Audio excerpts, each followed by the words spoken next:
ರಾಕ್ಷಸ Z5 ಅಲ್ಲಿ streaming ಆಗ್ತಿರುವಂತ ಈ ಮಿನಿ ವೆಬ್ ಸೀರೀಸ್ ಅನ್ನ ನೋಡಿದ್ಮೇಲೆ ನನ್ನ ಒಪಿನಿಯನ್ ಹೇಳೋದಾದ್ರೆ ಇಷ್ಟ ಆಯ್ತು ಅಂತ ಹೇಳ್ತೇನೆ. ಬಟ್ ಇಷ್ಟ ಆಗದೆ ಇರೋ ವಿಷಯ ಏನಂದ್ರೆ ಇದೊಂದು ರೀಮೇಕ್ ಅನ್ನೋದು. ಹೌದು, ತಮಿಳಿನಲ್ಲಿ ಬಂದ ವಿಳಂಗು ಅನ್ನೋ ವೆಬ್ ಸೀರೀಸ್ ನ ಕನ್ನಡ ಅಡಾಪ್ಟೇಷನ್ ಆಗಿರುತ್ತೆ ಈ ವೆಬ್ ಸೀರೀಸ್. ಈ ವಿಳಂಗು ವೆಬ್ ಸೀರೀಸ್ ಏನಿದೆ ತಮಿಳಿನಲ್ಲಿ ಬಂದ one of the best series. ಅದಕ್ಕೆ ಕೆಲವು ಮೈನರ್ ಚೇಂಜಸ್ ಅನ್ನ ಮಾಡಿ ನಮ್ಮ ಉತ್ತರ ಕರ್ನಾಟಕದ ಕಲ್ಚರ್ ಹಾಗೂ ಮೊಸಳೆಯನ್ನ ಕೂಡ ಕಥೆ ಒಳಗಡೆ ಕರ್ಕೊಂಡು ಬಂದಿದ್ದಾರೆ. ಇದೇ ವಿಳಂಗು ವೆಬ್ ಸೀರೀಸ್ ನ ಹಿಂದಿ ಹಾಗೂ ಬೆಂಗಾಳಿ ಭಾಷೆಗಳಲ್ಲೂ ಕೂಡ ರೀಮೇಕ್ ಮಾಡಿರ್ತಾರೆ.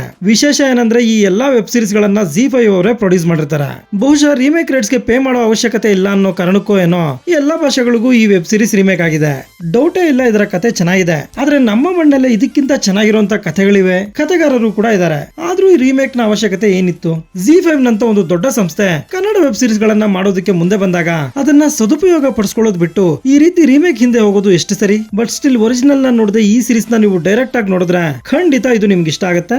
ನಿರ್ದೇಶಕರು ಇಲ್ಲೂ ಮಿಸ್ಟೇಕ್ ಮಾಡದೆ ತುಂಬಾ ಅಚ್ಚುಕಟ್ಟಾಗಿ ಮಾಡಿದ್ದಾರೆ.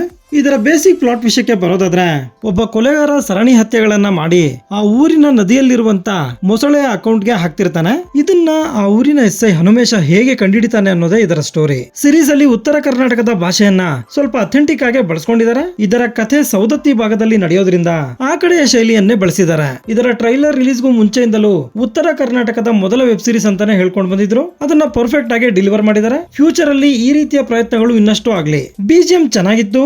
ವಿಜಯ್ ರಾಘವೇಂದ್ರ ಅವರು ತನ್ನೆಂತ ಆಕ್ಟರ್ ಅನ್ನೋದನ್ನ ಮತ್ತೊಮ್ಮೆ ಪ್ರೂವ್ ಮಾಡ್ಕೊಂಡಿದ್ದಾರೆ. ಇತ್ತೀಚಿನ ವರ್ಷಗಳಲ್ಲಿ ಇವರ ಆಯ್ಕೆಗಳು ತುಂಬಾ ಚೆನ್ನಾಗಿದ್ದಾವೆ.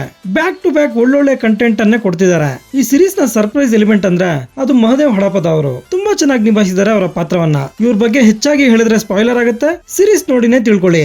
ಬಹಳ ದಿನಗಳ ನಂತರ ಹಿರಿಯ ನಟ ಅಭಿಜಿತ್ ಅವರು ಕೂಡ ಒಂದು ಪಾತ್ರದಲ್ಲಿ ನಟಿಸಿದ್ದಾರೆ. ಈ ರೀತಿಯ ವೆಬ್ ಸೀರೀಸ್ ಗಳಲ್ಲಿ ತೆರೆಮರೆಯಾದಂತ ನಟರನ್ನ ಬಳಸ್ಕೊಳ್ಳೋದು ಒಂದೊಳ್ಳೆ ಐಡಿಯಾನೆ. ಸೀರೀಸ್ ಅಲ್ಲಿ ಯಾವುದೇ ರೀತಿಯ ಅಡಲ್ಟ್ ಕಂಟೆಂಟ್ ಇಲ್ಲ. ಆರಾಮಾಗಿ ಫ್ಯಾಮಿಲಿ ಜೊತೆ ನೋಡಬಹುದು. ಅಂದಹಾಗೆ ಟ್ರೈಲರ್ ಅಲ್ಲಿ ಮೊಸಳೆನ ನೋಡಿ ಸೀರೀಸ್ ಅಲ್ಲಿ ಮಿಸ್ ಮಾಡ್ಕೊಂಡವರು ಅರ್ಜುನ್ ಸರ್ಜಾ ಅವರ 80s ಅಲ್ಲಿ ಬಂದಂತ ಮಳೆ ಬಂತು ಮಳೆ ಸಿನಿಮಾನ ಒಂದ್ಸಲ ನೋಡಿ. ಖಂಡಿತ ಈ ಸಿನಿಮಾದಲ್ಲಿ ನಾವು ಮೊಸಳೆನ ಇಷ್ಟಪಡ್ತೀರಾ. ಸೊ ಕಡೆಯದಾಗಿ ಹೇಳೋದೇನಂದ್ರೆ Z5 ನಂತ ಒಂದು ದೊಡ್ಡ ಪ್ಲಾಟ್ಫಾರ್ಮ್ ಕನ್ನಡದ ಕಂಟೆಂಟ್ ಗೆ ಸಪೋರ್ಟ್ ಮಾಡೋದಕ್ಕೆ ನಿಂತಿದೆ. ನಮ್ಮ ರೈಟರ್ಸ್ ಇದನ್ನ ಕರೆಕ್ಟ್ ಆಗಿ ಯೂಸ್ ಮಾಡ್ಕೊಳ್ಳಿ ಅನ್ನೋದು ನನ್ನ ಅನಿಸಿಕೆ. ಇದಾಗಿರುತ್ತೆ ರಾಕ್ಷಸ ವೆಬ್ ಸೀರೀಸ್ ನ ಬಗೆಗಿನ ನನ್ನ ಒಂದು ಒಪಿನಿಯನ್. ಈ ವಿಡಿಯೋ ನಿಮ್ಗೆ ಇಷ್ಟ ಆಗಿದ್ರೆ ಒಂದು ಲೈಕ್ ಕೊಟ್ಟು ನನ್ನ ಚಾನೆಲ್ ನ ಸಬ್ಸ್ಕ್ರೈಬ್ ಮಾಡ್ಕೊಳ್ಳಿ. Thank you.